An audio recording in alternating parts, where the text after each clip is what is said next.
आचण्डला प्रतिहतरयो यशो प्रेमो प्रबाहो लोकातीतहि पहु न जोहु लोककुल्लनो मार्गम् त्रैलोक्यप्रतिममहिमा जानकी प्राणबन्धु भक्तागणं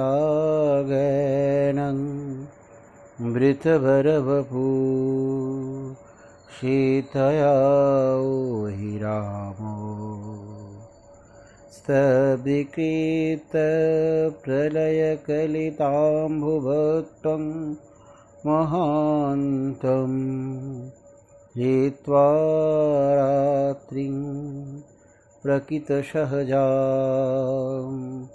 नन्दतामिश्रमिश्राम् गीतं शान्तं मधुरमपि यो सिंहनादं जगर्जो सोऽयं जातः प्रथितपुरुषो रामकृष्णस्थिदानीं सोऽयं जातः प्रथितपुरुषो श्रीरामकृष्ण स्थिदानीं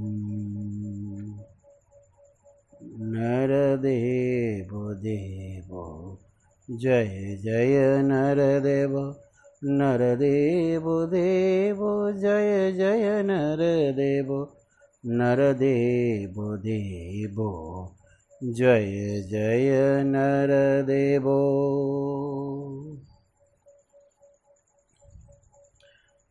নমস্কার। আমরা স্বামীজির জ্ঞান যোগ থেকে আলোচনা করছি। আগের দিন আলোচনার ক্ষেত্রে ব্রহ্ম ও জগৎ এই সংক্রান্ত আলোচনা করেছি। আজকের যে আলোচনার বিষয় সেটি মানুষের যথার্থ স্বরূপ। স্বামীজি শ্রীরামকৃষ্ণের সেই প্রণাম মন্ত্রের যে স্তবগাথাখানি রচনা করেছেন, সেই রচনার মধ্যেই স্বামীজি সেই শ্রীরামকৃষ্ণদেবকে নরদেব বলে সম্বোধন করেছেন। আর আমরা ছান্দোগ্য উপনিষদে পাই সেই তত্ত্বমসি তুমি সেই। সুতরাং মানুষের মধ্যেই সেই সব কিছু তার স্বরূপ আছে, এটি আমরা দেখতে পাই। এবং স্বামীজি তারই জয়গান করেছেন বারবার, এবং স্বামীজি এই জন্যই বারবার বলেছেন এসো মানুষ হও। এই সেই আলোচনার পরিপ্রেক্ষিতে জ্ঞানযোগ কী বলছে আমরা দেখব। মানুষ এই পঞ্চেন্দ্রিয় গ্রাহ্য জগতে এতটা আসক্ত যে সহজে সে উহা ছাড়িতে চাহে না। কিন্তু এই বাহ্য জগৎকে যদু সত্য সার বলিয়া বোধ হোক না কেন, প্রত্যেক ব্যক্তি ও প্রত্যেক জাতির জীবনেই এমন একটি সময় আসে যখন অনিচ্ছা সত্ত্বেও জিজ্ঞাসা করিতে হয় জগৎ কি সত্য। যে ব্যক্তি তাহার পঞ্চেন্দ্রিয়ের সাক্ষ্যে অবিশ্বাস করিবার বিন্দুমাত্র সময় পায় না, তাহার জীবনের প্রতি মুহূর্তই কোনো না কোনো রূপ বিষয় ভোগে নিযুক্ত। মৃত্যু তাহার নিকট আসিয়া উপস্থিত হয় এবং তাহাকেও বাধ্য হইয়া জিজ্ঞাসা করিতে হয় জগৎ কি সত্য। এই প্রশ্নে ধর্মের আরম্ভ এবং ইহাই উত্তরেরই ধর্মের পরিসমাপ্তি। এমনকি প্রণালীবদ্ধ ইতিহাসের পূর্বে শুধু অতীতকালে সভ্যতার অস্ফুট উষাকালেও সেই রহস্যময় পৌরাণিক যুগেও আমরা দেখিতে পাই এই একই প্রশ্ন জিজ্ঞাসিত হইয়া আছে, জগৎ কি সত্য? কবিত্বময় কঠোপনিষদের প্রারম্ভে আমরা এই প্রশ্ন দেখিতে পাই। কেহ বলেন মানুষ মরিয়া গেলে তাহার অস্তিত্ব থাকে না। আবার কেহ বলেন না, তখন তার অস্তিত্ব থাকে। ইহার মধ্যে কোনটি সত্য? এ প্রশ্নের অনেক প্রকার উত্তর প্রদত্ত হইয়া আছে। প্রথম যে কথাটি স্বামীজি বলছেন, সে ইন্দ্রিয়তীত অবস্থার মধ্যে দিয়ে মানুষ চলে। মানুষ ইন্দ্রিয়গ্রাহ্য বিষয়কে ভালোভাবে বুঝতে পারে, সেই জন্য তার মধ্যে সে আসক্তি থাকে এবং সত্যকে সে জানতে পারে না। এটি বিশেষভাবে দেখা গেছে। আবার এই প্রশ্নগুলোর সমাধানও কিন্তু হবে, এটিও দেখা যাবে। যে যুবক জীবন সংগ্রামে কৃতকার্য হইয়াছে, তাহাকে যদি জিজ্ঞাসা করো, সে বলিবে এই জগৎ সত্য, সব কিছু তার সত্য বলিয়া মনে হয়। হয়তো সেই যখন বৃদ্ধ হইবে, ভাগ্য দ্বারা বারংবার বঞ্চিত হইয়া হয়তো সেই ব্যক্তি জিজ্ঞাসিত হইলে বলিবে সবই অদৃষ্ট। সে এতদিনে দেখিতে পাইল বাসনা পূর্ণ হয় না। যে যেখানেই যায় সেখানেই দেখে এক বজ্রদৃঢ় প্রাচীর, তাহা অতিক্রম করিয়া যাইবার সাধ্য তাহার নাই। প্রতিটি ইন্দ্রিয়কর্ম প্রতিক্রিয়ায় পর্যবসিত হয়, সবই ক্ষণস্থায়ী। সুখ দুঃখ বিলাস বিভব ক্ষমতা দারিদ্র্য এমনকি জীবন পর্যন্ত ক্ষণস্থায়ী। এই যে সমস্যাগুলি, তার সিদ্ধান্ত আবার দুটি আছে। সেখানে বলা হচ্ছে, শূন্যবায়ুদের মতো বিশ্বাস করো যে সবই শূন্য, আমরা কিছুই জানি না। আমরা ভূত ভবিষ্যৎ এমনকি বর্তমান সম্বন্ধেও কিছুই জানতে পারি না।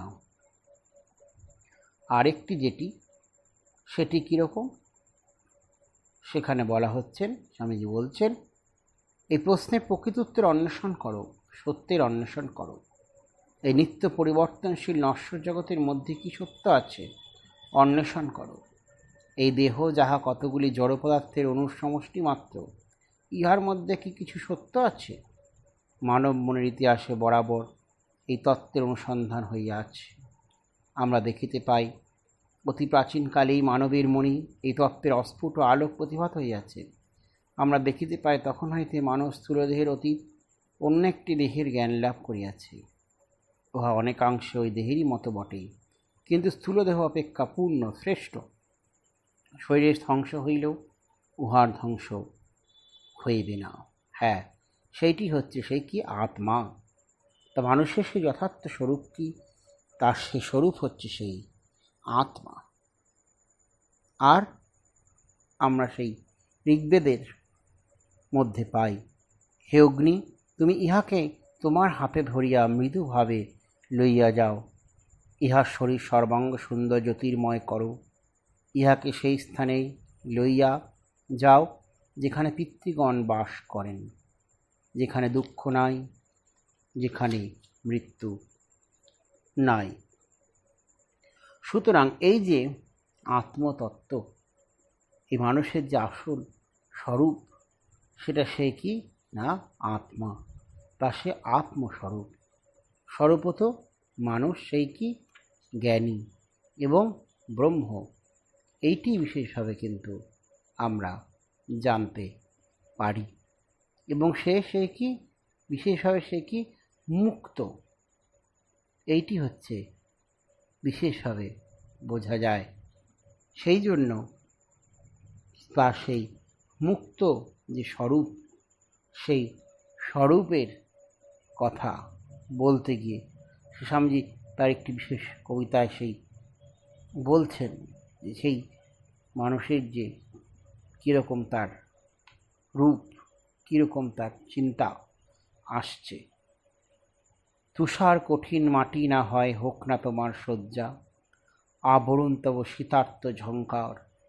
জীবনের পথে নাই বা জুটিল বন্ধুজনার হর্ষ, ব্যর্থ তোমার সৌরভ বিস্তার। প্রেম যদি হয় নিজেই ব্যর্থ, তবু কি বা আসে যায়, না হয় ব্যর্থ সৌরভ সঞ্চার।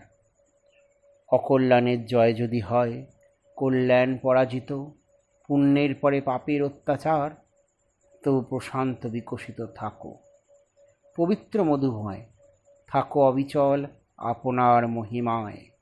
দাও ঢেলে দাও স্নিগ্ধ উদার মধুসৌরভ, তব চিরপ্রসন্ন অযাচিত করুণায়। হ্যাঁ, সেই মানুষের সেই যথার্থ স্বরূপের মধ্যেই তাকে স্থিত থাকতে বলা হচ্ছে। এইটি হচ্ছে বিশেষভাবে মানুষের যে জীবন, সেই জীবনের স্বরূপ, এটি আমাদেরকে জানতে হবে। সেই জন্য কীরকম বলা হচ্ছে, স্বামীজি তার জ্ঞানযোগে বিভিন্নভাবে যে ধর্ম তত্ত্ব সেটি আলোচনা করছেন। একটি গল্প, সেটি কার গল্প? সেই মৎস্য অবতারের গল্প আছে, তার অবতারণা স্বামীজি করছেন। সেখানে মনু গঙ্গা তীরে সন্ধ্যা বন্দনা করেছিলেন। তখন একটি মৎস্য তার কাছে এসে আশ্রয় নিয়েছিল। তখন তিনি জিজ্ঞেস করলেন, তুমি কি চাও? মৎস্যটি তাকে রেখে দিতে বলেছিল এবং তাকে রক্ষা করতে বলেছিল, এবং বিশেষভাবে তিনি তাকে রক্ষাও করলেন। প্রথমে সেই মৎস্যকে একটি ছোট জলপাত্রে রাখলেন, কিন্তু কিছুদিনের মধ্যে দেখা গেল সেই মৎস্যটি বৃহৎ আকার ধারণ করল। আবার তারপরে চৌবাচ্চায় তাকে নিয়ে গিয়ে রাখলেন, সেখানেও দেখছি সেটিরও আকৃতি মৎস্যের আকৃতির সাথে এক হয়ে যাচ্ছে এবং বড় আকার ধারণ করছে মৎস্যটি। তারপর তাকে নদীতে নিয়ে গিয়ে রাখলেন, দেখলেন সেই নদীতেও মৎস্যটি বিশাল আকার ধারণ করে নদীর ন্যায় তার যে পরিমাপ, সেই পরিমাপে সে অবস্থিত হয়েছে। তারপরে আবার তখন তাকে সমুদ্রে নিয়ে গিয়ে তাকে স্থাপন করলেন। তখন যখন সমুদ্রে নিয়ে গিয়ে স্থাপন করলেন, তখন তিনি সেই মৎস্যরূপ অবতার ভগবান স্বরূপ ধারণ করলেন এবং তিনি বলে দিলেন, দেখো, যখন এই পৃথিবী এবং এই সৃষ্টি ধ্বংস হবে, তখন সমস্ত সৃষ্টির বীজকে এক জায়গায় করে একটি নৌকার মধ্যে করে তুমি রেখো, আমি এসে তোমায় রক্ষা করব। যথারীতি তাই হয়েছিল। জলপ্লাবনে চারিদিক ধ্বংস। তখন সেই রাজা মনু সমস্ত সৃষ্টির বীজকে একটি নৌকার মধ্যে নিয়ে জলপ্লাবনের মধ্যে দিয়ে সেই মৎস্য অবতার এসে তাকে তখন রক্ষা করল এবং নিয়ে গিয়ে এক জায়গায় দাঁড় করিয়ে দিল এবং সেখান থেকে আবার সৃষ্টির বীজ যাতে শুরু হয় সেই অবস্থার জন্য সাহায্য করল। আর আমরা সেই মনুরই বংশধর এবং সেই নৌকা থেকেই প্রজা উৎপন্ন হতে শুরু করল। সে মনুর বংশধর। মনু মন ধাতু হইতে মনু শব্দ সিদ্ধ। মন ধাতুর অর্থ মনন, অর্থাৎ চিন্তা করা। আর এই থেকেই সেই মানুষ সেটা এসেছে, মনুষ্য কথাটি এসেছে। সুতরাং এই মানুষের যে চিন্তা, তার যে দর্শন, তার ভাব, এটি আমরা ভালোভাবে জানতে পারছি স্বামীজির এই গল্পের মাধ্যম দিয়েই। এরকমভাবেই বিভিন্নভাবে মানুষের যে যথার্থ স্বরূপ, সেটি কিন্তু আলোচনা হয়। অসৎ হইতে তো কখনো সতের উদ্ভব হয় না। এরূপে আমরা শাস্ত্রের সহিত আধুনিক বিজ্ঞানের সমন্বয় করতে পারি। যে শক্তি ধীরে ধীরে নানা সোপানের মধ্যে দিয়া পূর্ণ মনুষ্যরূপে পরিণত হয়, তা কখনো শূন্য হইতে উৎপন্ন হইতে পারে না। তাহা কোথাও না কোথাও বর্তমান ছিল, এবং যদি তোমরা বিশ্লেষণ করিতে গিয়া মোলাক্স বা প্রোটোপ্লাজম পর্যন্ত গিয়া উহাকেই আদি কারণ স্থির করিয়া থাকো, তবে ইহা নিশ্চিত যে উহাতেও ওই শক্তি কোনো না কোনো রূপে অবস্থিত ছিল। হ্যাঁ, সেই বিজ্ঞানের যে আলোচনা, ক্রমবিকাশবাদ, ক্রমসংকোচনবাদ, এটির তত্ত্বতেই স্বামীজি পরে এই কথাকেই উপনীত করছেন, সে যে শক্তি, মানুষের শক্তি কোথাও না কোথাও সেই নিহিত ছিলই। জড়পদার্থের সমষ্টি এই দেহই কি আত্মাচিন্তা প্রভৃতি বলে কথিত শক্তির বিকাশের কারণ অথবা চিন্তাশক্তি দেহের কারণ। অবশ্য জগতের সকল ধর্মই বলেন চিন্তা বলিয়া পরিচিত শক্তি শরীরকে ব্যক্ত করে, ইহার বিপরীত মত তাহারা স্বীকার করেন না। কিন্তু আধুনিক অনেক সম্প্রদায়ের মত চিন্তা শক্তি কেবল শরীর নামক যন্ত্রের বিভিন্ন অংশগুলির কোনো বিশেষ ধরনের সন্নিবেশে উৎপন্ন। যদি এই দ্বিতীয় মতটি স্বীকার করিয়া লইয়া বলা যায়, এই আত্মা মন উহাকে যে আখ্যাই দাও না কেন, উহা এই জড়দেহরূপ যন্ত্রেরই ফলস্বরূপ।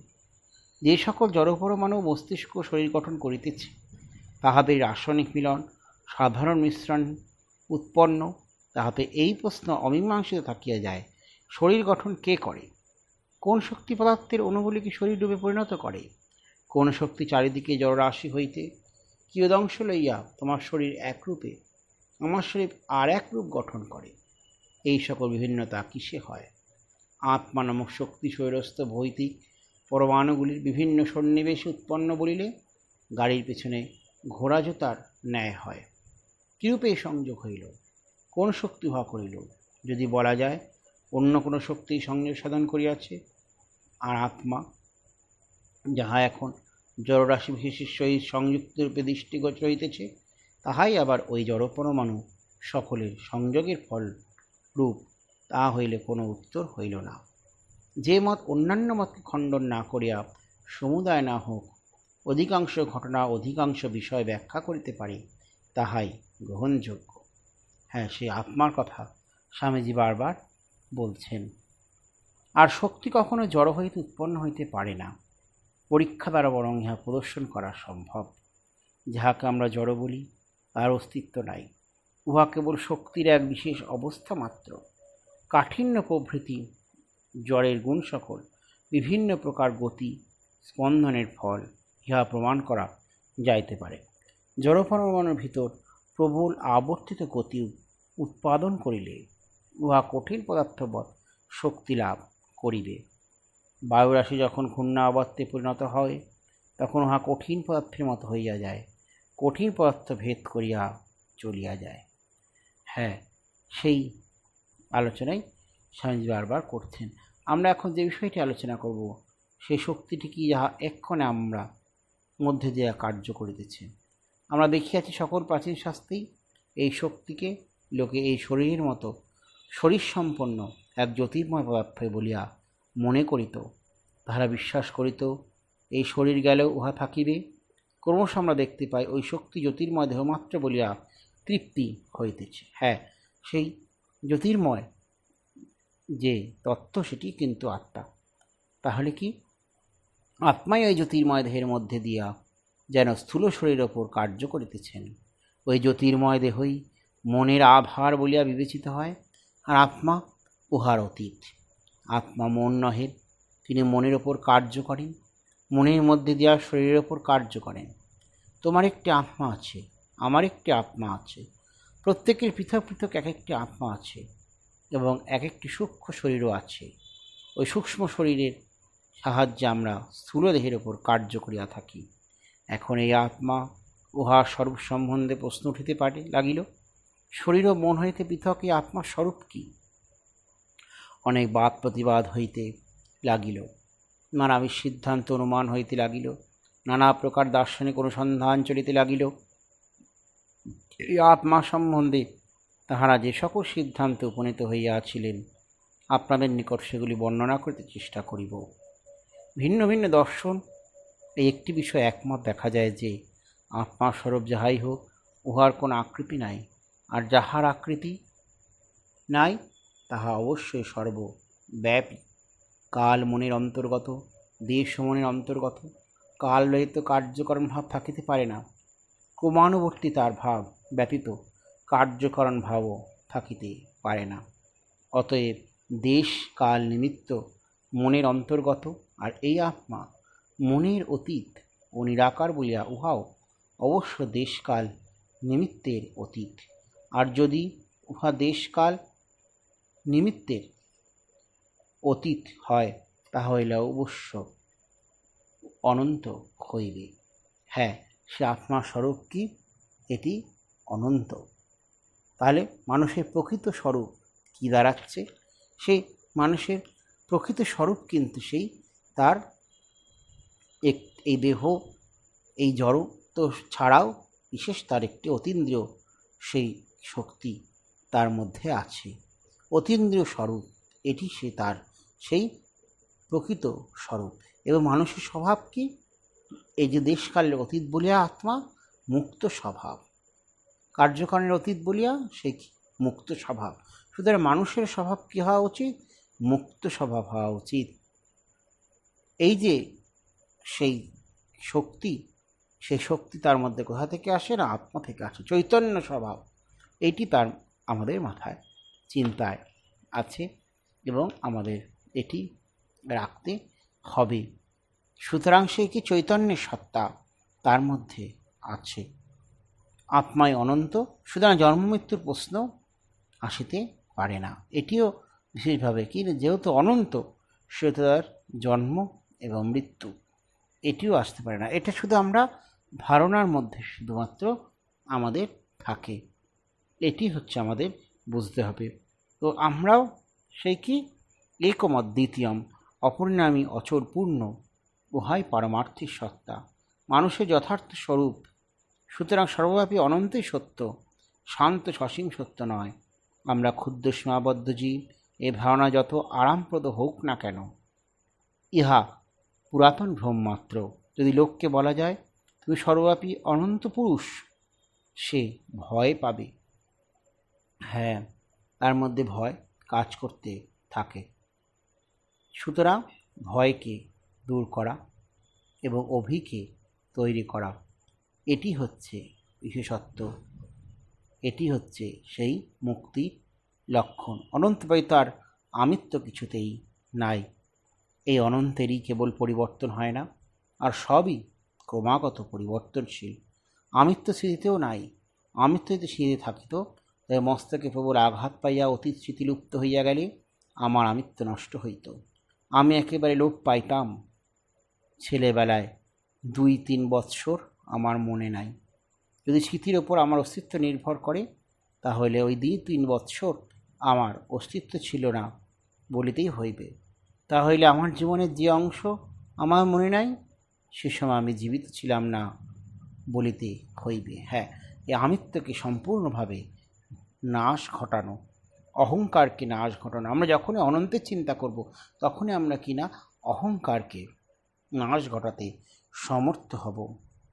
সুতরাং আমিত্ব সম্বন্ধে যে ধারণা, স্বামীজি তাকে ভীষণভাবে সংকীর্ণ ধারণা বলছেন। আর স্বামীজি বলছেন সম্প্রসারণী জীবন।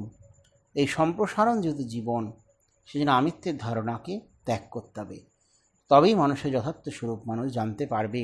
প্রকৃত ব্যক্তিত্ব লাভের চেষ্টা করা, এই প্রকৃত ব্যক্তিত্ব লাভের চেষ্টা করে আমিত্বকে বিসর্জন দিলে তবেই সে মানুষের প্রকৃত স্বরূপ সে জানতে পারবেন। এইটি হচ্ছে বিশেষত্ব। আমাদের জীবন যতক্ষণ সমগ্র জগতে ব্যাপ্ত থাকে, যতক্ষণ উহা অপরের মধ্যে ব্যাপ্ত থাকে, ততক্ষণই আমরা জীবিত। আর এই ক্ষুদ্র সংকীর্ণ জীবনযাপনের মৃত্যু, এবং এই জন্যে আমাদের মৃত্যু ভয় দেখা দেয়। মৃত্যু ভয় তখনই যাইতে পারে যখন মানুষ উপলব্ধি করে যে যতদিন এই জগতে একটি জীবনও রহিয়া আছে, ততদিন সেও জীবিত। এরূপ উপলব্ধি হইলে মানুষ বলিতে পারে আমি সকল বস্তুতে, সকল দেহে বর্তমান, সকল জীবের মধ্যেই আমি বর্তমান। হ্যাঁ, সেই মানুষ সকল জীবের মধ্যেই বর্তমান আছে। এইটি হচ্ছে বিশেষত্ব। আমি জগৎ, সমুদয় জগৎই আমার শরীর। যতদিন একটি পরমাণু হইয়া আছে, ততদিন আমার মৃত্যু সম্ভাবনা নেই। এইটি বিশেষভাবে দেখা যাচ্ছে। সুতরাং সেই এইভাবেই মানুষ নির্ভীক অবস্থায় উপনীত হয়। নিয়ত পরিবর্তনশীল ক্ষুদ্র ক্ষুদ্র বস্তুর মধ্যে অমরত্ব আছে, এই কথা বলা বাতুলতা। একজন প্রাচীন ভারতীয় দার্শনিক বলিয়াছেন, আত্মা অনন্ত, সুতরাং আত্মাই আমি হইতে পারে।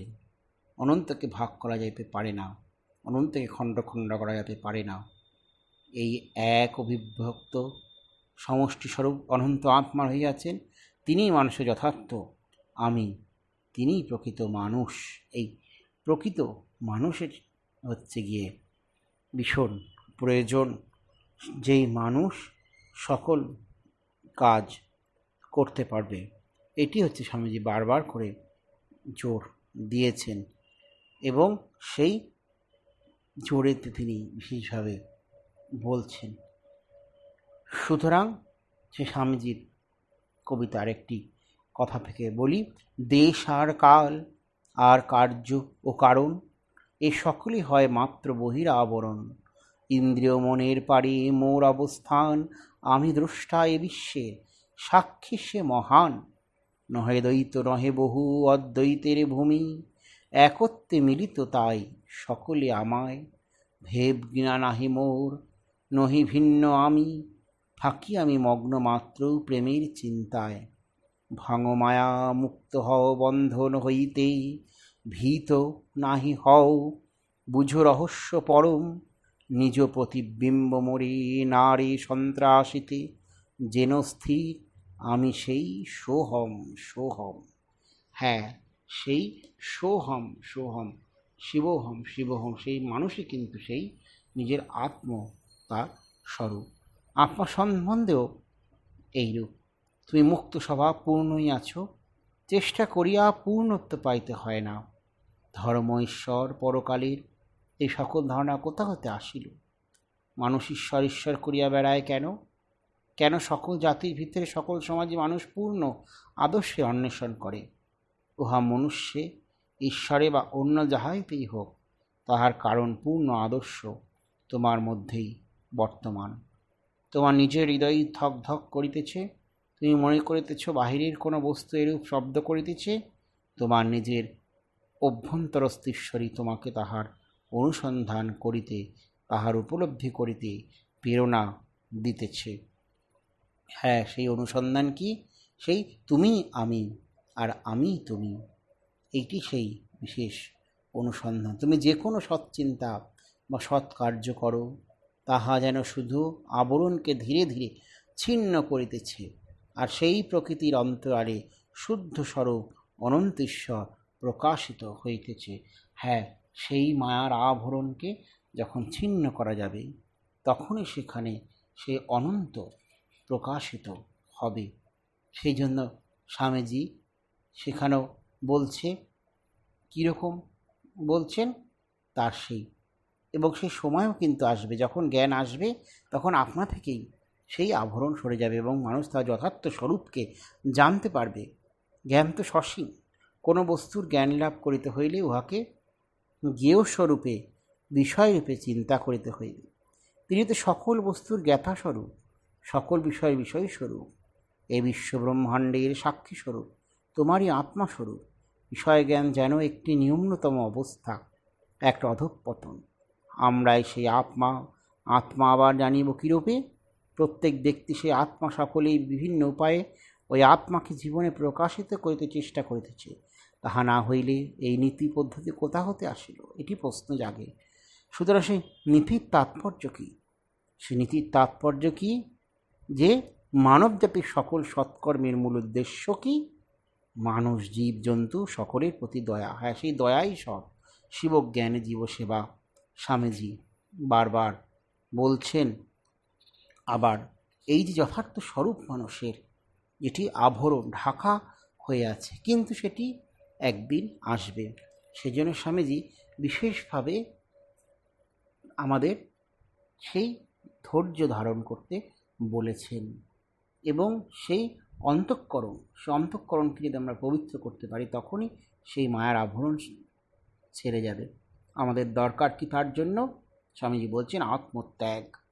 আমরা এই আত্মত্যাগ যদি করতে পারি, অহংকে যে ত্যাগ করতে পারি, এবং স্বার্থপরতাকে যদি আমরা বর্জন করতে পারি, তবেই আমাদের সেই নীতিস্বরূপতা আসবে, আত্মতত্ত্ব আসবে। স্বামীজি বলছেন কি, এই অহংকার মমতা পূর্ব কুসংস্কার ফলস্বরূপ, আর যতই এই অহংত্যাগ হইতে থাকে, ততই আত্মা নিত্যস্বরূপে নিজ পূর্ণ মহিমায় প্রকাশিত হন।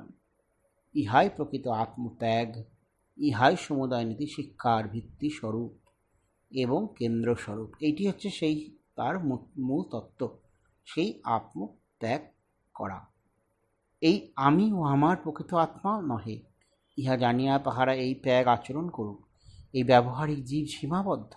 এখন যাহাকে মানুষ বলা যাইতেছে, সে সেই জগতে অতীত অনন্ত সত্তার সামান্য ও আভাস মাত্র, সেই সর্বস্বরূপ অনন্ত অগ্নির একটি স্ফুলিঙ্গ মাত্র, কিন্তু সেই অনন্তই তাহার প্রকৃত স্বরূপ। হ্যাঁ, সে অনন্তই যে তার প্রকৃত স্বরূপ, সেটি আমরা জানি, কিন্তু কি আমরা জানার পরেও আমাদের কি আভরণে আমরা ঢেকে থাকছি। এর জন্য স্বামীজি তার একটি কবিতায় বলছেন কি, সূর্য যদি হয় মেঘাচ্ছন্ন, হয় কিছুক্ষণ, যদি বা আকাশ হের বিষণ্ণ গম্ভীর, ধৈর্য ধর কিছু কাল হে বীর হৃদয়, জগতে জয় তব যেন সুনিশ্চিত।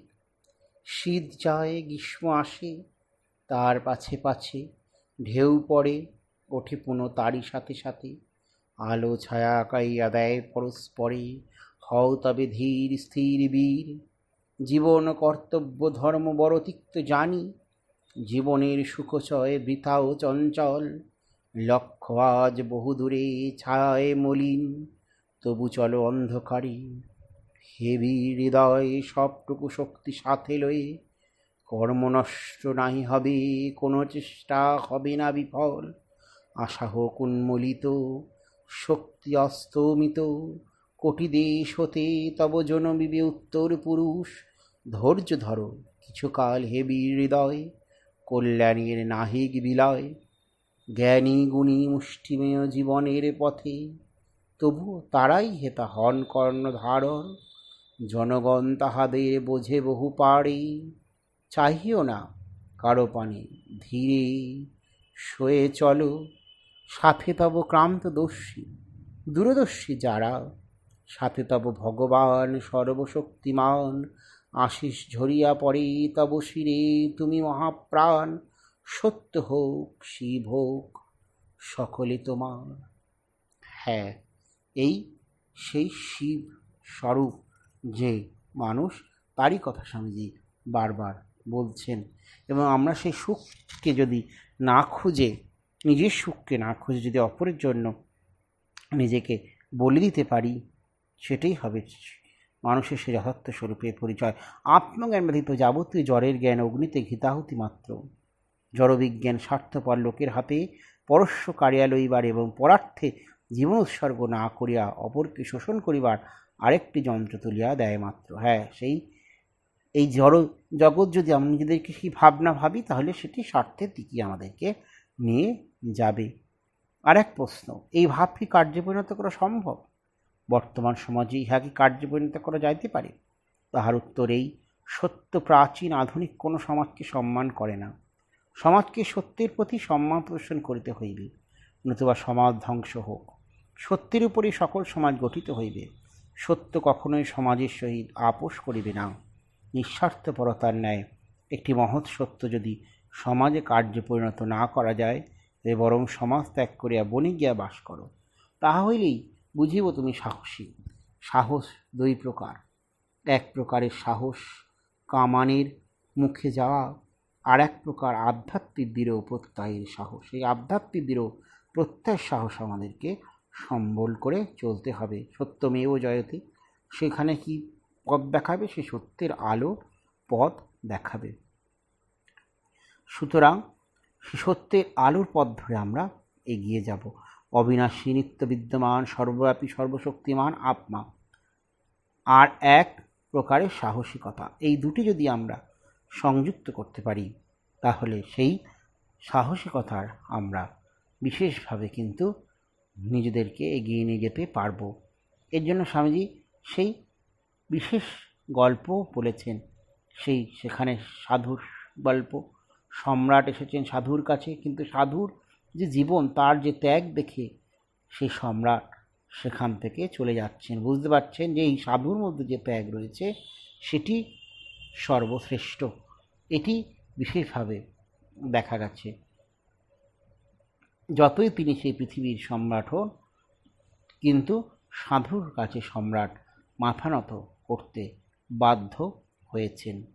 আবার অনেক সময় দেখা গেছে কি সন্ন্যাসীকে আঘাত করা হয়েছে, কিন্তু সন্ন্যাসী সে আঘাতে এতটুকু বিচলিত হননি, এবং তিনি সেই যখন দেহত্যাগ করছেন তখনও সেই কথাই তার মধ্যে দিয়ে আসছে, তুমি সেই তত্ত্বমসি। এই হচ্ছে তার চিন্তা। সুতরাং এই যে দেহ, এটি সব নয়। এই জন্য গীতার বিশেষভাবে সাংখ্যযোগে সেই বলা হয়েছে, মানুষের দেহ নষ্ট হয়ে গেলেও কিন্তু আত্মা থাকে। বংশাসুজীর্ণানি যথা বিহায় নমামি গৃহ্ণাতি। এই যে সেই বলা হচ্ছেন সেখানে, এইভাবে একই রকমভাবে সেই আমাদের দেহ জীর্ণ হয়ে গিয়ে আমরা যেমন বস্ত্রকে পরিত্যাগ করি, তেমনিভাবেই আমাদের দেহকে আমরা পরিত্যাগ করে যা থাকি, কিন্তু আত্মা কিন্তু অবিনশ্বর। এইটি আমাদের মাথায় রাখতে হবে, এবং মানুষের যথার্থ স্বরূপ সেই স্বরূপ আত্মস্বরূপ। আর সাহসের কথা বারবার স্বামীজি বলছেন, এবং তার কারণ কি, এই অভির দ্বারা আমরা আত্মজ্ঞান, আত্মবিশ্বাস এটি আমরা লাভ করতে সমর্থ হতে পারি। সেই জন্য কি মৃত্যুকে ভয় পাওয়া যাবে না। স্বামীজি এখানে বলছেন কীরকম, যাহা মৃত্যুকে ভয় পায় না, যাহা মৃত্যুকে স্বাগত বলিতে পারে, যাহা মানুষ জানিতে পারে সে আত্মা। আর সমুদয় জগতের মধ্যে কোনো অস্ত্রেরই সাধ্য নাই তাহাকে সংহার করে। সমুদয় বজ্র মিলেও তাহাদের সাধ্য নাই তাহাকে সংহার করে। জগতের সমুদয় অগ্নির সাধ্য নাই তাহাকে স্তব্ধ করিতে পারে। তবেই তুমি মুক্ত পুরুষ, তবেই তোমার প্রকৃত স্বরূপ জানিতে পারিবে। এইটি সেই। এবার আর আত্মা সম্বন্ধে জানতে গেলে কী করতে হবে? সেই শ্রবণ মনন নিধিধ্যাসন করতে হবে, তবেই সে আত্মচিন্তার দিকে আমরা অগ্রসর হতে পারব। এটি কিন্তু বিশেষভাবে মনে রাখতে হবে। এর পরবর্তীতেই সেখানে আমাদের সে উচ্চ উচ্চ চিন্তাকে আনতে হবে। অপবিত্রতাকে আমাদের মনের মধ্যে ঠাঁই দেওয়া যাবে না। আমাদের শুদ্ধ স্বরূপ আমরা যে, এটি সবসময় আমাদের চিন্তার মধ্যে রাখতে হবে, এবং এই চিন্তাই আমাদেরকে সেই আত্মচিন্তার দিকে নিয়ে যাবে। এই জন্য স্বামীজি একটি বিশেষভাবে গল্পের অবতারণা এখানে করেছেন। বিখ্যাত সেই গল্প মেষ সিংহে শাবকের গল্প। এই গল্পটি আমরা পড়ছি। একটি আসন্ন প্রসবা সিংহী একবার শিকার অন্বেষণে বাহির হইয়াছিল। সে দূরে একদল মেষ চড়িতেছে দেখিয়া যেমন তাহাদিগকে আক্রমণ করিবার জন্য লাভ দিল, অমনি তাহার মৃত্যু হইল। একটি মাতৃহীন সিংহ শাবক জন্মগ্রহণ করিল। মেষদল তাহা রক্ষণাবেক্ষণ করিতে লাগিল। সেও মেষগণের সহিত একত্র বড় হইতে লাগিল। মেষগণের ন্যায় ঘাস খাইয়া প্রাণ ধারণ করিতে লাগিল। মেষের ন্যায় চিৎকার করিতে লাগিল। যদিও সে রীতিমতো একটি সিংহ হইয়া দাঁড়াইল, তথাপি সে নিজেকে মেষ বলিয়া ভাবিতে লাগিল। এইরূপে দিন যায়। এমন সময় আরেকটি প্রকাণ্ডকায় সিংহ শিকার অন্বেষণে সেখানে উপস্থিত হইল। কিন্তু সে দেখিয়াই আশ্চর্য হইল যে ওই মেষ দলের মধ্যে একটি সিংহ রহিয়া আছে, আর সে মেষধর্মী হইয়া বিপদের সম্ভাবনা মাত্রেই পলাইয়া যাইতেছে। সিংহ হওয়ার নিকট গিয়া বুঝাইয়া দিবার চেষ্টা করিল যে সে সিংহ মেষ নহে, কিন্তু যেমনই সে অগ্রসর হয় অমনি মেষপাল পলাইয়া যায়। তাহাদের সঙ্গে মেষ সিংহটিও পলায়। যাহাই হোক, ওই সিংহ মেষ সিংহটিকে তাহার যথার্থ স্বরূপ বুঝাইয়া দিবার সংকল্প ত্যাগ করিল না।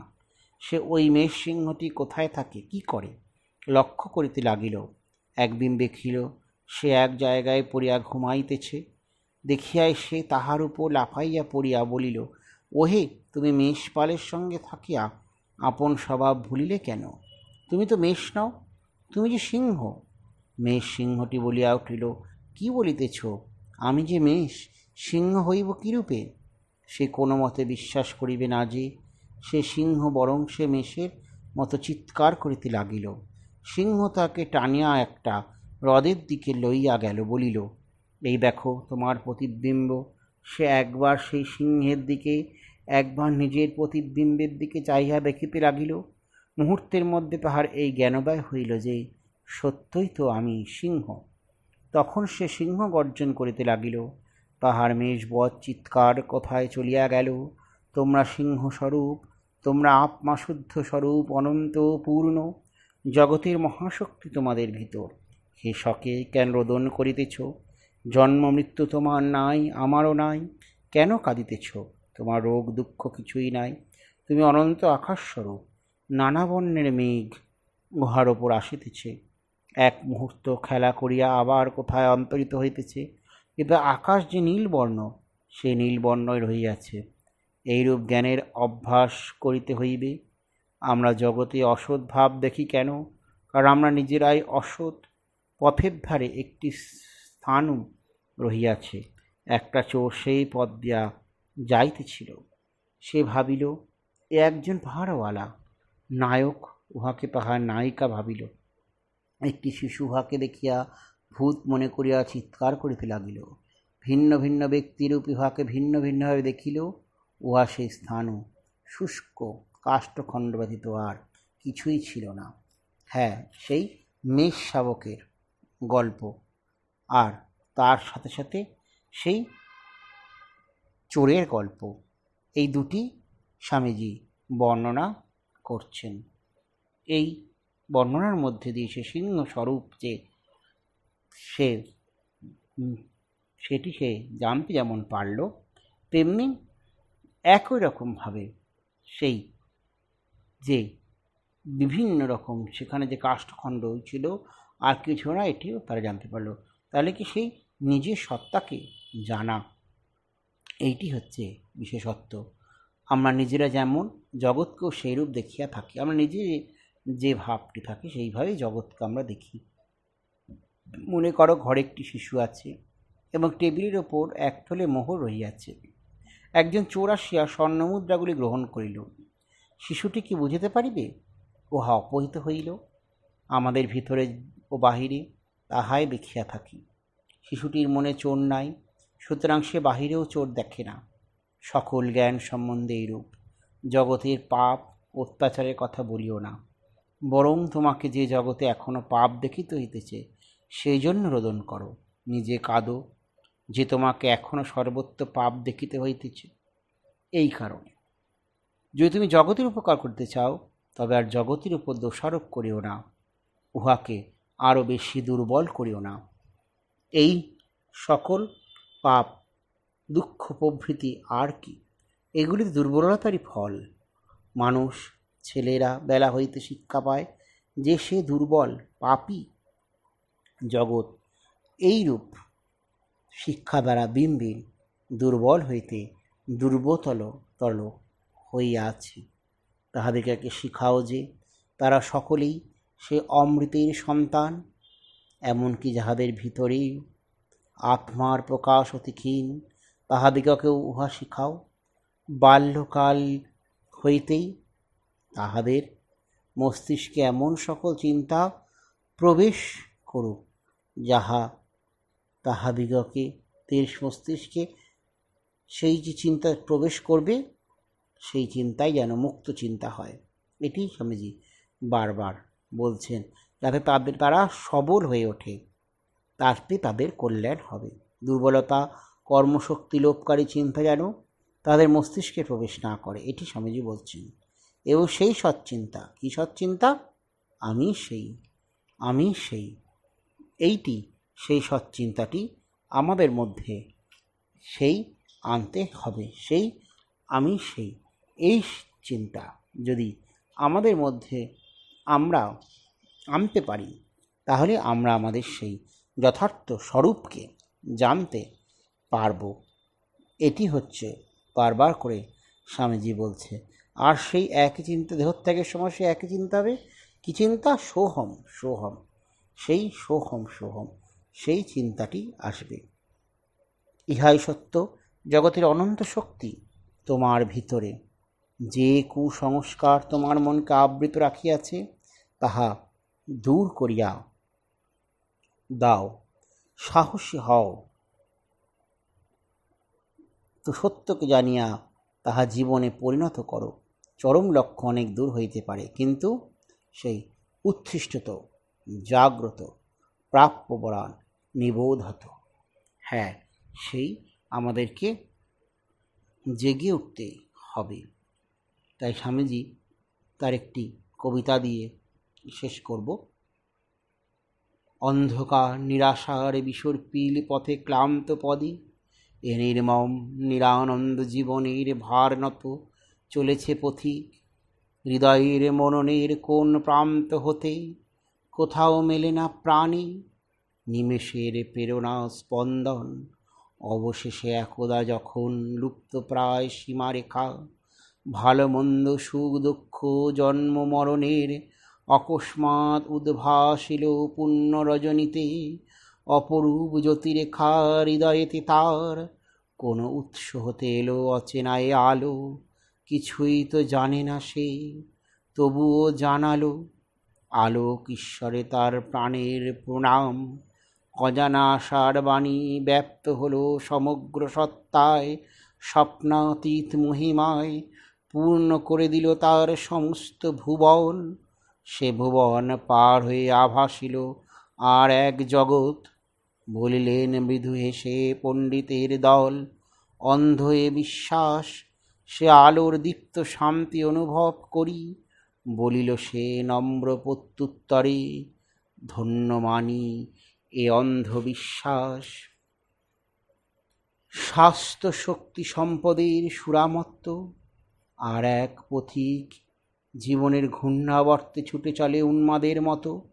অবশেষে একদা যখন এ পৃথিবী মনে হয় বিলাস কানন, খেলার পুতুল যত কীট সম মানুষের দল, নিয়ত চঞ্চল যত বিলাসের বিচ্ছরিত আলো, দৃষ্টির আচ্ছন্ন করে ইন্দ্রিয় অবশ, সুখ দুঃখ একাকার, অনুভূতিহীন, প্রমোদমদিরামত্ত মহামূল্য এ দেহ চেতনা। সব সমলগ্ন হয়ে থাকে তার দুই বাহু পাশে, যত সে ছাড়াতে চায় তত তার বক্ষ জুড়ে আসে। উন্মাদ কল্পনা ভরে বহুরূপে মৃত্যুরে সে চায়, ফিরে আসে আরবার মুগ্ধ আকর্ষণে। তারপর একদিন দুর্ভাগ্যের বাহ এলো নেমে, ঋত শক্তি সম্পদবিহীন, বেদনায় অশ্রুধারে মর্ব যন্ত্রণায় আত্মীয়তা ফিরে পেল সারা নিখিলের। বন্ধুজন করে পরিহাস, কৃতজ্ঞ হৃদয় তার করে উচ্চারণ, ধন্য দুঃখ ধন্য এ বেদনা। সুন্দর সুঠাম দেহ, শুধু মন তার শক্তিহীন, দুর্বার গভীর কোন আবেশ সংযমে অমোঘ প্রবৃত্তি স্রোত রুদ্ধ করা অসাধ্য তাহার। সংসারে সবাই তারই সদাশয় ভালো বলে জানি, পরম নিশ্চিন্ত ছিল আপনারে নিয়ে।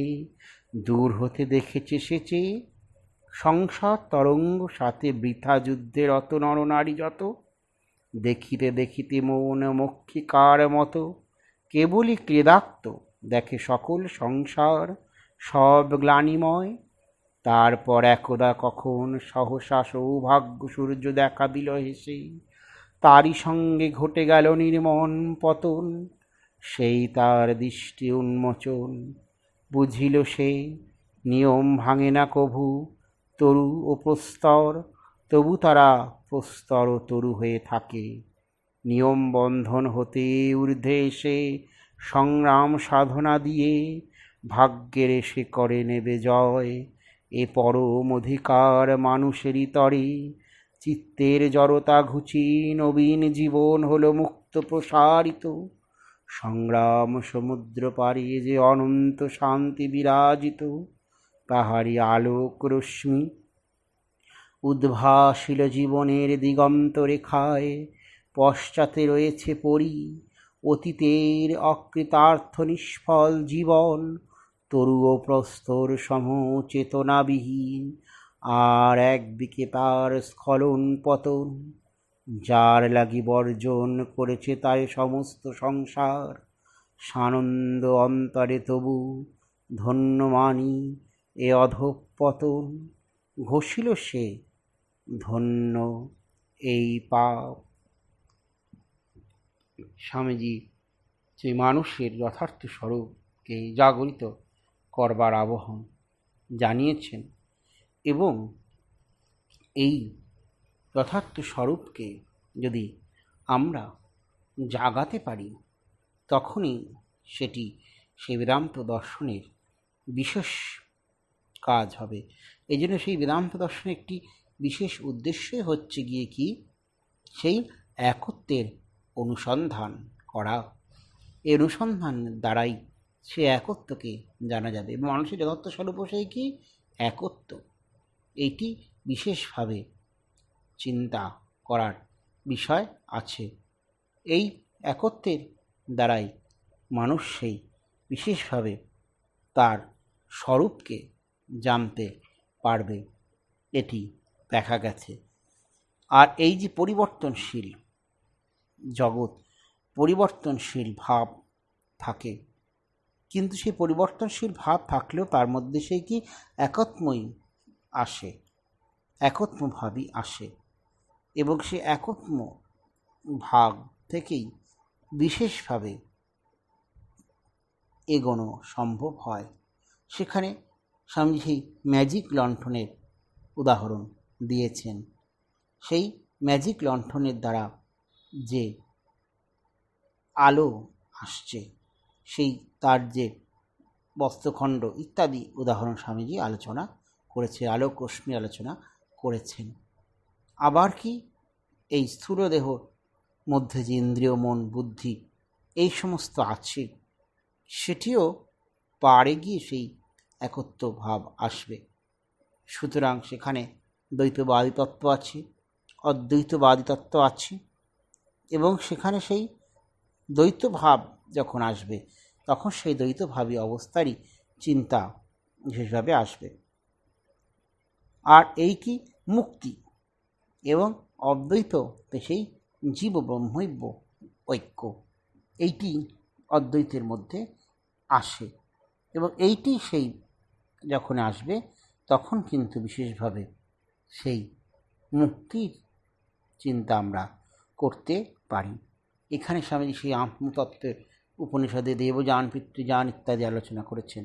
আত্মার কী করে ক্রমমুক্তি সম্ভব হয় সেটিও স্বামীজি আলোচনা করেছেন, কারণ সেই আলোচনার থেকে আমরা বুঝতে পারি সেই মানুষের যথার্থ স্বরূপ কী, এটি আমরা বুঝতে পারি এবং সেই স্বরূপ যখন বুঝতে পারব, সেই স্বরূপ থেকে আমরা বিশেষভাবে সেই অদ্বৈত তত্ত্বকে আমরা জানতে পারব এবং অদ্বৈত তত্ত্ব যখনই আমরা জানতে পারব, সেই একত্ব তত্ত্ব, তখনই কিন্তু আমাদের মধ্যে সেই স্বরূপ ভাবটি এসে যাবে। সুতরাং কি আমি বা তুমি বলিয়া কিছুই নাই, সবই এক, হয় বলো সবই আমি, না হয় বলো সবই তুমি। দ্বৈত জ্ঞান সম্পূর্ণ মিথ্যা, আর সমুদয় জগতে এই দ্বৈত জ্ঞানের ফল। বিচার জ্ঞানের উদয় হইলে মানুষ দেখিতে পায় দুইটি বস্তু নাই, একটি বস্তুই আছে। তখন তাহার উপলব্ধি হয় সে নিজেই সেই অনন্ত ব্রহ্মাণ্ড স্বরূপ। আমি এই পরিবর্তনশীল জগৎ, আমি আবার অপরিণামী, নির্গুণ, নিত্যপূর্ণ, নিত্যানন্দময়। হ্যাঁ, সেই নিত্যানন্দময় যে মানুষের স্বরূপ, সেটির কথা স্বামীজি বলছেন। রূপের বা আকৃতির অস্তিত্ব আছে বলা যাইতে পারে না, কারণ উহা অপরের অস্তিত্বের ওপর নির্ভর করে। আর সেই অদ্বৈতবাদ সেই কথাই সেই বলছে, সেই অভেদ তত্ত্ব, এটি বারবার বলা হচ্ছে। অভেদ তত্ত্বের কথা অদ্বৈতবাদ বলে। এটি বিশেষভাবে আমাদের মনে রাখার বিষয়। সুতরাং সেই মানুষ কীরকম ভাববে, সেই মানুষ তার সেই ভাবনার মধ্যে সেই নিজের মধ্যে সে আত্মাকে চিন্তা করা এবং সেই একত্ব ভাবকে চিন্তা করবে। এই জন্য কী বলছে, দেবং ভূত্বা দেবং যজে, সে দেবতা হয়েই দেবতার কি পূজা করা, উপাসনা করা। দুর্গা পূজা চলে গেল, কিন্তু আমরা সেই দেবী দুর্গাকে কতটা দেবতা হয়ে পূজা করতে পারি, এটি বিশেষভাবে আমাদের চিন্তার কিন্তু বিষয়। আমরা সেই মূর্তি প্রতিমাকে বিসর্জন দিয়েছি ঠিকই, কিন্তু আসল যে সেই আমাদের স্বরূপত আত্মচিন্তন, তাকে কিন্তু আমরা বিসর্জন দিতে পারি না, তার বিসর্জন হয় না। এইটি হচ্ছে যে সত্য। এবং সেই যে একত্ব ভাব, এই একত্ব ভাবই কিন্তু আমাদের মধ্যে থাকে। সুতরাং কি সেই একত্ব ভাবটি হচ্ছে বিশেষত্ব, এবং স্বামীজি সেটির ওপরেই বিশেষভাবে জোর দিচ্ছেন। এবং সেখানে সেই বলা হচ্ছে, সেই যে মহাসমুদ্র সাগর, সেই সমুদ্রের সাগরেরই জলবিন্দু আবার সাগরই তার সেই সম্পূর্ণ, এটি হচ্ছে গিয়ে মুখ্য ব্যাপার। এবং সেই জীবনমুক্ত অবস্থার কথা স্বামীজি বলেছেন। বেদান্ত সাধকের লক্ষ্য কি সেই জীবনমুক্ত অবস্থা, তার সেই মুক্ত চিন্তা, জীবনমুক্ত আত্মা। আত্মা দেখিতে পাইবেন, তিনি সেই পূর্ণ বাসনা রহিত। আত্মা আসিতেছেন, যাইতেছেন, অথবা তা জন্মৃত্যু হইতেছে, এই সকল অজ্ঞানের ভাব পরিত্যক্ত হইবে, আর প্রকৃতির সহিত তাহার মিলিত ভাব অভাব বাসনা সব চলিয়া যাইবে। এইটি সেই জীবনমুক্ত অবস্থা, পূর্ণ বাসনার হয়ে সে হয়ে যায়। এইটি হচ্ছে তার মধ্যে দেখা যাবে। সুতরাং সেই যে স্বরূপ, সেই স্বরূপ হচ্ছে তার সেই বিশেষত্ব। আমি মুক্ত স্বভাব, এইটি চিন্তা করা। এই চিন্তার দ্বারাই তার যে প্রকৃত স্বরূপ, সেটাকে কিন্তু সে জানতে পারে। তার স্বাধীন ইচ্ছা, এই কথাটি কিন্তু সেক্ষেত্রে আবার যে ভুল, যখন সে সেই ক্রীড়া মায়ার জগতে আসেন, যখন তিনি নামরূপের মধ্যে পড়েন, তখনই তিনি বদ্ধ হয়ে যান। সুতরাং তখন তার স্বাধীন ইচ্ছা থাকছে না। কিন্তু যখন তিনি মুক্ত হবেন, নিজের মধ্যে সেই আত্মাকে জানতে পারবেন, তখন কিন্তু তিনি বিশেষভাবে মুক্ত হয়ে থাকতে পারেন। সেখানে কোনো তার ভেদাভেদ নেই, তার কিছুই নেই, শুধু সেই সোহম সোহম, এটি সেই যথার্থ স্বরূপের বর্ণনা। এটি বারবার আলোচনা করা হচ্ছে। তাহলে শেষে বলতে হয় কি না, আত্মাই একমাত্র আছেন, আর তিনি বিভিন্নভাবে প্রকাশ পাইতেছেন। এইরূপ জানিতে পারিলে আমাদের কি হইবে? তা হইলে আমরা কি এক কোণে নিশ্চিষ্ট হইয়া বসিয়া মরিয়া যাইব? ইহার দ্বারা জগতের কি উপকার হইবে? আবার সেই পুরাতন প্রশ্ন প্রথমত জিজ্ঞাসা করি, উহা দ্বারা জগতের উপকার হইবে কেন? ইহার কি কোনো যুক্তি আছে? লোকের এই প্রশ্ন করিবার কি অধিকার আছে? ইহাতে কি জগতের উপকার হইবে? ইহার অর্থ কি? এইটি স্বামীজি প্রশ্ন চিহ্ন আমাদের মধ্যে ছুড়ে দিচ্ছেন। কিন্তু সেই প্রশ্নের যে সেই শেষ স্বামীজি করছেন কীভাবে, প্রেম, এইটি হচ্ছে তার সেই চিন্তায় আসছে। প্রেম এত প্রবল হইবে যে মানব জাতিকে সৎপথে পরিচালিত করিতে আর চাবুকের প্রয়োজন হইবে না। এই স্বামীজি সেই প্রেমময়, প্রেমের যে ভাব, এইটি স্বামীজি আলোচনা করছেন। এই প্রেমের তরঙ্গের ফলে সকলের সেই প্রত্যক্ষ অনুভূতি হবে। এই প্রত্যক্ষ অনুভূতি যখন হবে, তখন কি হবে? তখনই মানুষ তার সেই যথার্থ স্বরূপকে জানতে পারবে। এইটি হচ্ছে বিশেষত্ব। সুতরাং সেই স্বামীজির কথাতেই বলি, তখন এই সকল ভাব জগতের বায়ুতে খেলা করিতে থাকিবে, আর আমরা শ্বাস প্রশ্বাসে যে বায়ু গ্রহণ করিতেছি, তার প্রত্যেক পালে পালে ধ্বনিত হইবে তত্ত্বমসি। এই অসংখ্য চন্দ্র সূর্যপূর্ণ সমুদয় ব্রহ্মাণ্ডে ভাষণক্ষম প্রত্যেক জীবের কণ্ঠে সমস্বরে উচ্চারিত হইবে তত্ত্বমসি। সেই তুমি, এই তুমি সেই তার মধ্যে যে সেই ব্রহ্ম আছে, সে যে সেই ব্রহ্মের স্বরূপ, এইটি যখন বোধ হবে, তখনই মানুষ তার যথার্থ স্বরূপকে জানতে পেরে সেই জীব ও ব্রহ্মৈক্য ঐক্য সাধন তার মধ্যে হবে এবং সে মুক্তির দিকে এগিয়ে যাবে। এটি প্রার্থনা।